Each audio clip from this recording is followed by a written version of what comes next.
नाही दरवर्षाची.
जेव्हा आमचा या ठिकाणी प्रवेश झाला तर पहिली जी नजर गेली ती सत्यनारायणाच्या सजावटीवर. काय तो टेकावा उभारलेला आहे, प्रत्यक्ष होडी या ठिकाणी आलेली आहे. त्या होडीवर चौरंग ठेवलेला आहे आणि त्या श्री सत्यनारायणाची त्याची आज पूजा झालेली आहे. म्हणून म्हणायचं आहे नाना फुलाही सजून सुंदर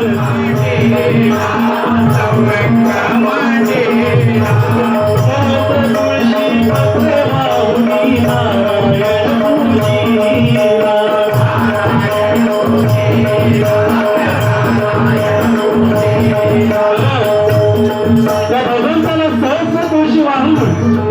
त्या नारायणाचं पूजन केलेलं आहे आणि गायन मांडलेलं आहे. प्रार्थना केलेली आहे देवाची की भगवंता आम्ही वर्षभर आम्ही कोळी बांधव पाण्यामध्ये जातो, वादळ वारा सहन करतो. तो वादळ वारा सहन करण्याची जे संकट आहे ते सहन करण्याची तू आम्हाला शक्ती दे असं गायला त्याला सत्यनारायण म्हणायचं. म्हणून म्हणतो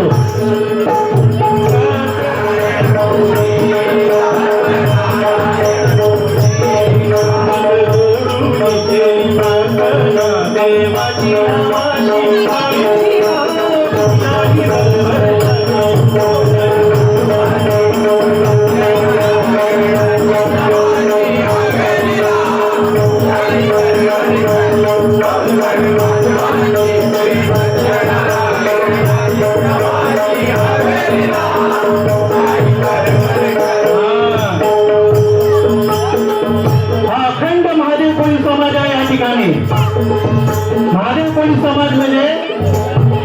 महादेवाचे अंश असे सर्व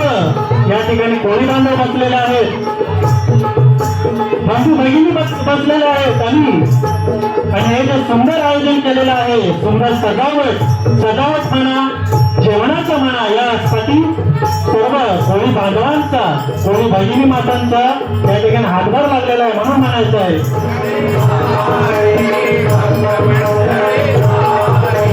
महादेव कोळी बंधू भगिनी भक्त मंडळी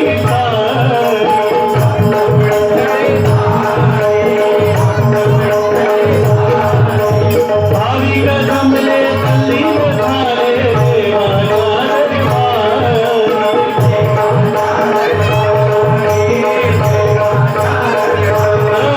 सत्यनारायणची पूजेच्या वेळी, आरतीच्या वेळी सर्व माझा हा कोळी बांधव त्या भक्तीमध्ये तल्लीन झालेला आहे. म्हणून म्हणायचं आहे भाविक जमले तल्लीन झाले देवाचा दरबार.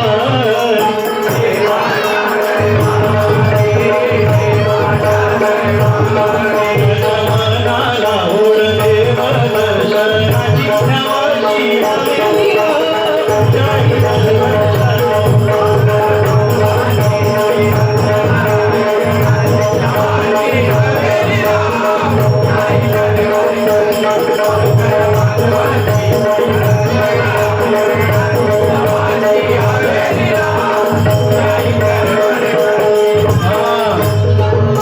माझा कोळी बांधव एवढ्या काळोख्या रात्री कोळीला जातो. भरतीच्या स्थानावर समुद्रामध्ये आपली होडी नेतो आणि आपला जाळाजवळ लावतो आणि कष्टाची बरं का कष्टाची मासळी घरी घेऊन येतो असा जातीचा महादेव कोणी खरंच या कोळी बांधवांचं कोळी समाजाचं मी पण कोळीच आहे या कोळी समाजाचं मला खूप कौतुक वाटतं कारण तुम्ही महाराष्ट्रामध्ये बघा कुठे दुष्काळ पडला तर लगेच सरकारकडे विनंती जाते की सरकार आम्हाला काहीतरी मदत करा आमचं नुकसान असं बघितलं नाही पेपरामध्ये किंवा न्यूज चॅनलवर की कुठल्या कोळी बांधवांनी त्या तुफान किती वादळ मध्यंतरी किती वादळ आलेले अहो 10 दिवस लाईट होती गावामध्ये अशा वादळामध्ये हा कोळी बांधव जीवाची पर्वा न करता त्या समुद्रामध्ये जातो आणि मच्छीमारी करतो कष्टाची मासळी कष्टाने आणतो या ठिकाणी असा आमचा स्वाभिमानी महादेव कोळी समाज खरंच या कोळी समाजाचा मला सार्थ अभिमान आहे खरंच खूप कौतुक करावं तेवढा कमी आहे असा हा कोळी बांधव आहे म्हणून म्हणायचं आहे ही सामनावर जाऊन लावली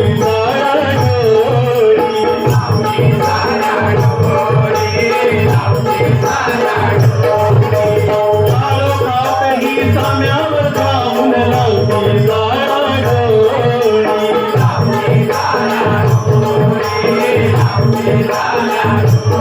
कष्टाची मजली घेऊन येती जातीचे महादेव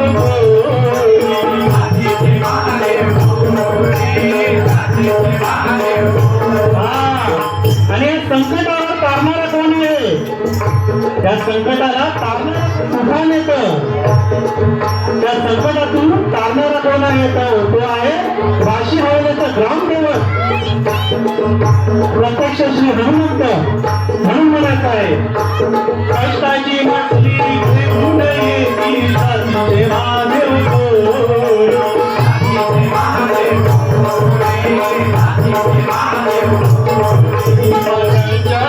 अरे गावच्या भगवंताची आवाजी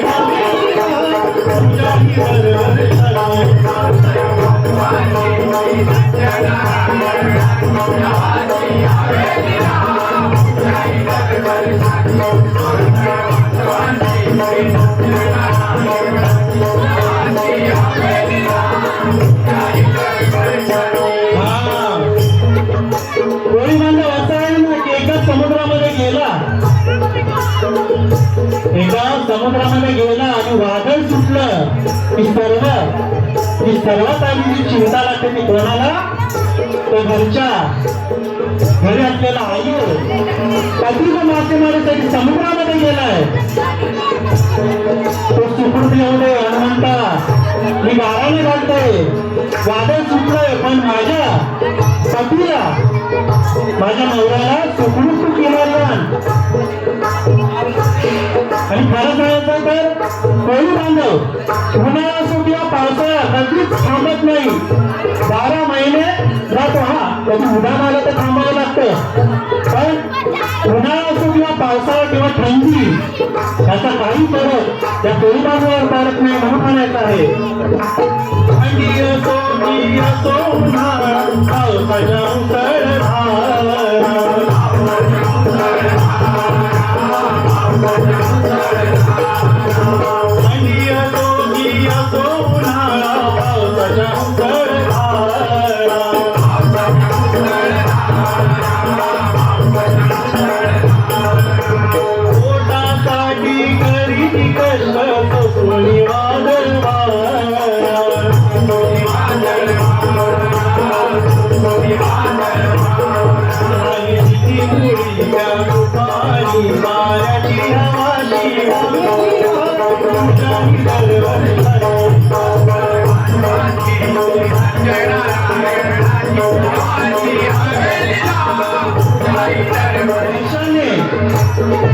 प्रत्येक वर्षी या ठिकाणी आपले डोंगर बांधव या ठिकाणी सत्यनारायणची पूजा आयोजित करतात. खूप श्रद्धा आहे कोळी बांधवांची त्या सत्यनारायणावर म्हणून म्हणायचं आहे नारायण हरे तयांची श्रद्धा परंपरा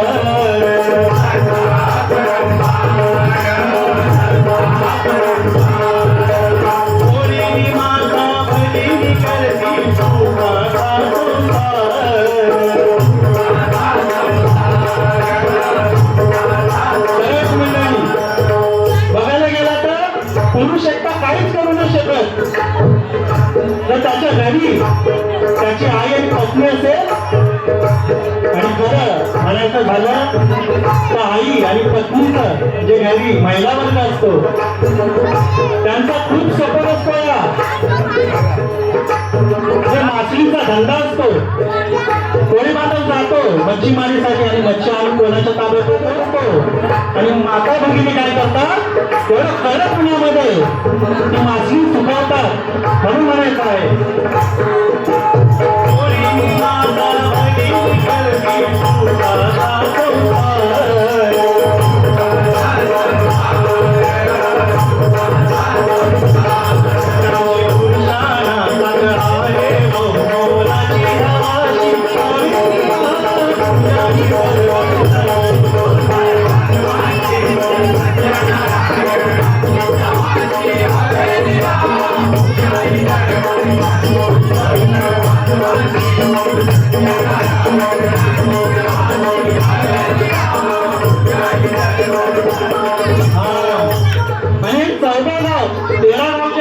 त्या गावामध्ये प्रसिद्ध कुठलं गाव असेल तर वाशी हवेली गाव.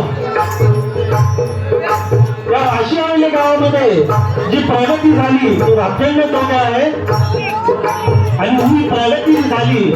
या वाशी हवेलीचा जो कायापालट झाला असे आपले सर्व ज्यांनी कायापालट केला वाशी हवेलीचे ते माननीय श्री ज्ञानदेव पांडे साहेब त्यांचा खरंच खूप कौतुक करावं तेवढं कमी आहे म्हणून म्हणायचं आहे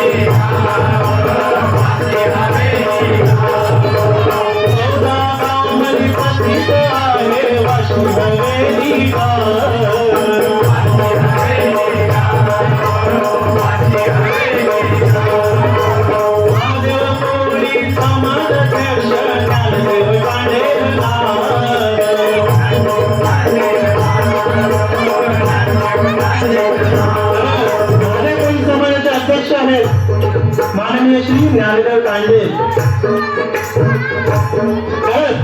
खूप कौतुक करावं आणि अशी व्यक्ती प्रत्येक गावाला लाभली तर प्रत्येक गावाचा विकास हा 100% होणार म्हणून म्हणायचं आहे